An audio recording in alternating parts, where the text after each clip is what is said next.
I was born in Brooklyn, New York, but I was raised in Los Angeles. As a kid, I liked the idea of being president of the United States. I thought that was something to shoot for. So in junior high, I was kind of two minds. I was into politics, but I loved music. And I loved songwriting. So I was already writing songs in junior high. At the same time, I became a president of my junior high. But I didn't really connect to the people in politics. I connected to kids who were more in the shadows and who were really into music. There was one eventful day that happened where there was something called a sock hop. It was a dance. So in the afternoon, I got to go and just help set it up. And the band was playing. They were sound checking during the day. They're playing, and I'm realizing, drummer's not great, you know? And so the drummer takes a break. So I go up to the guys and I say, hey, you mind if I sit in on drums? They kind of look at me and it was like, you're the guy. You're not into music. You're the school president. Why? And I go, yeah, sure. Like they're doing me a big favor. And I go, okay. And, you know, we played a Neil Young song or something, and I'm keeping a beat, you know. And that was the first time they'd heard someone play in time, you know. So their drummer went to a different high school, and the two guitar players and myself, we were all going to Fairfax High. So over that summer, I was their drummer, and we'd write songs, make up songs, and that became the beginning of that particular journey. By the end of 10th grade, I'd drawn a line in the sand for myself. This is the last time I'm going to go into school politics. I'm going to go head into the waters of music. That's it. And there was no turning back for me. At that time in Los Angeles, I can't speak for other cities, if you were in high school and you wrote original songs, there was no place for you to play. We played mental hospitals. We played parties where they'd pay us to stop playing.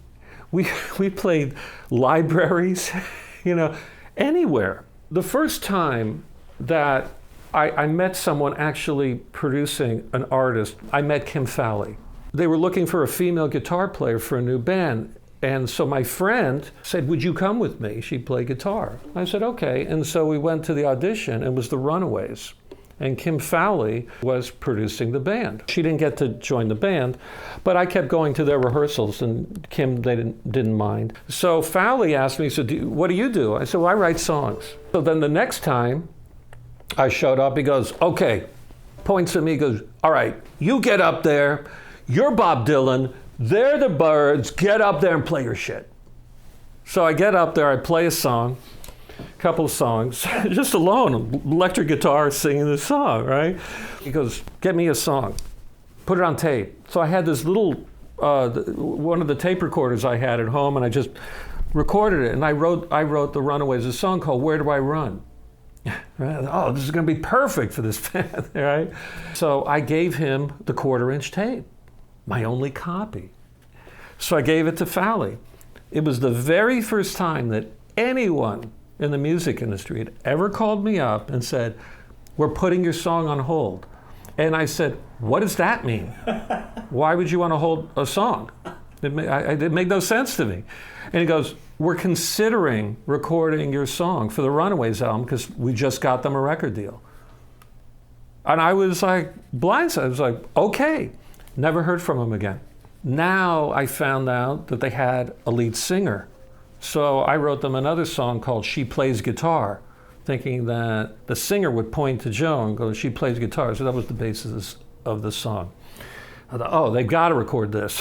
So I sent, this time, I made an acetate, one copy of the song, gave it to Fowley. I still have that tape. I never heard from him. So that was it. But it kind of opened my eyes to see a producer working with a band, looking for songs. So that was really like a very unique moment in my life that I didn't know was so unique. I thought it was just something else that was happening that day. But when I look back, it was a very pivotal time. 82, 83 helped form the band Lone Justice. And to be honest, the only reason I joined the band was because we couldn't find a bass player. People had no idea that we were creating this hybrid of music at that time. Very hard to find anyone. So finally they bought me a bass for $75, an old Fender PJ, which I still have. And they said, you know all the songs, learn how to play bass. So I became the bass player of the band. Prior to that, I was more involved with encouraging Marie McKee and Ryan Hedgecock to work on songs, because they were mostly a cover band at that point. And they weren't a band yet. They were just a duo playing together. So when I saw them as a duo, I had suggested, if you could integrate originality and original songs into this, then I think it could create an impact that you can't see right now. So that was the early days, and made a record for Geffen with Jimmy Iovine. We toured with U2 and Petty, and then I left, and then I went on to other things. Touring with U2 was great. U2 got to make their debut album the way they wanted to. When you heard Boy, their first single, you got a sense of this is U2, whether you liked them or not. And they just kept going and building on their own original sound. I went to a lot of their sound checks and would see them jam on songs, and they were always very nice. I think Bono once described Lone Justice to me. He said, you guys remind me of a cross between Dolly Parton and The Who. I said, bingo. That's what we're trying to get.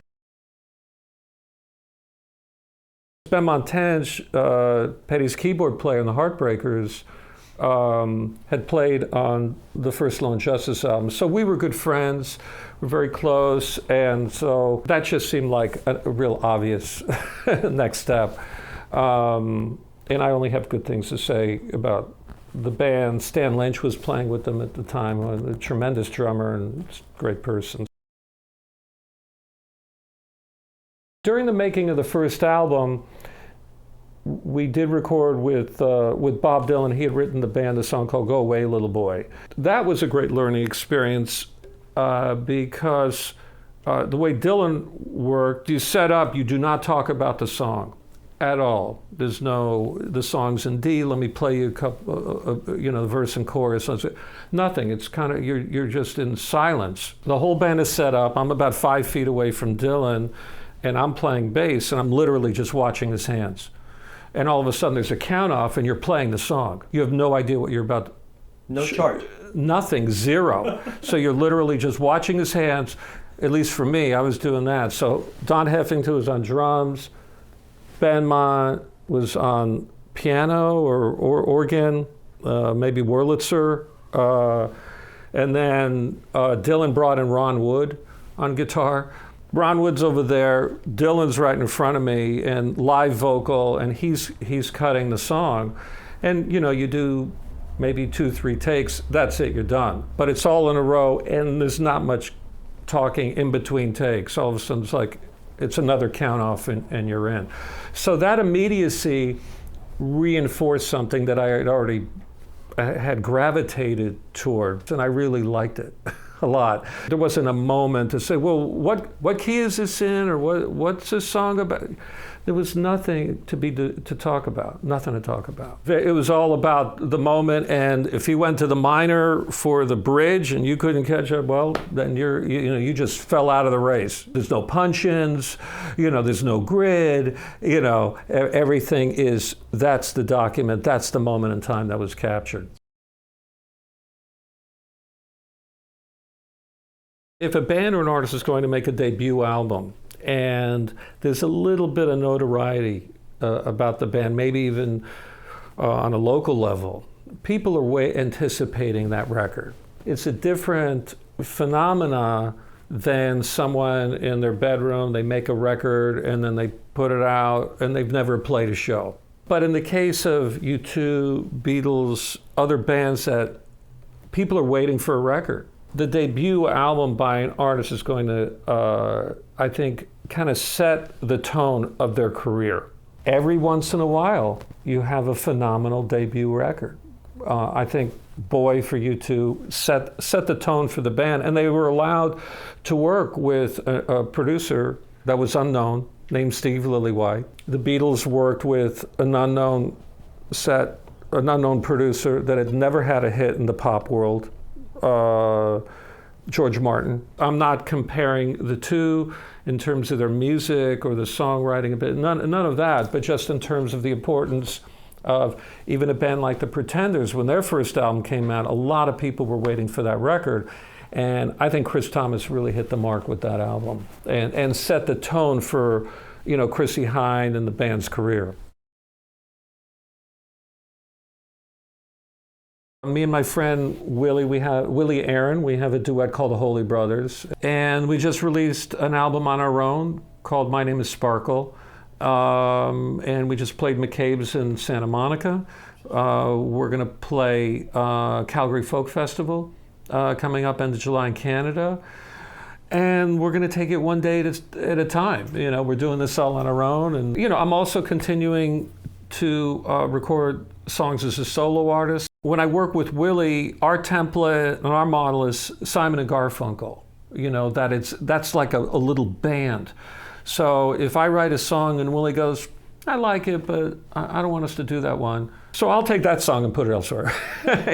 So I'm creating another album that I've been working on for like 15 years called What's the Mood of the Country Now, which is more political. I wrote the title track 2 days after 9/11. I wrote a song called Orlando after the tragedy. I just wrote a song called Manchester. I'm spending time to finish that record. That's another thing. In terms of working with other artists, I'm going to the studio Friday with this gal, Molly Hanmer.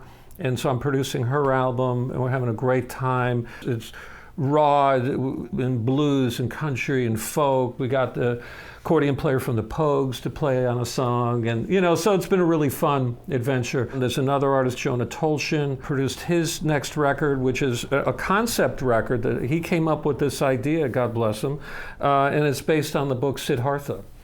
And it's a really great idea for an album. I was reading the autobiography of Pete Townsend. Townsend talked about his relationship with his manager-producer, who really encouraged, Kit Lambert, who encouraged him to get more cinematic and not just think about the 45s. You got to think bigger than a 45 and start thinking about albums and concept. And so that led to Tommy. So I called up Joe and I said, do you have any concepts for a record? Like the album had a theme, and he mentioned that he had this idea for an album about the book Siddhartha. Herman Hesse, this is a great idea. I don't know if anyone's done it, and even if they have, I don't care. This is great. I said, where are you? He goes, well, I'm back east. I said, I'm coming in town.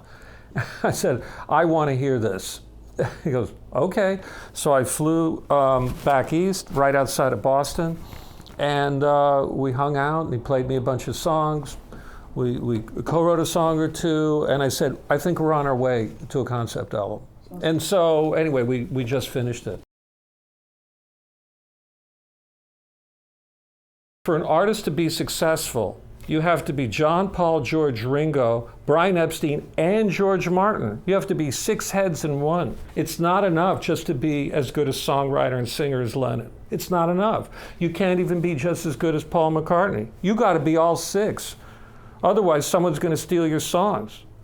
Otherwise, you're not going to understand the making of producing records. When I work with an artist, I encourage them to be a part of the record-making process. I want them to be great record makers. It's not just about me. It's about passing on a tradition of making records to a next generation. And when I'm in the studio and the band says, we just recorded a background vocal on chorus 1, and they tell me, well, you can just cut and paste it, we'll just fly it in the next 2 choruses. I said, not on this record. You guys are gonna go out and sing it.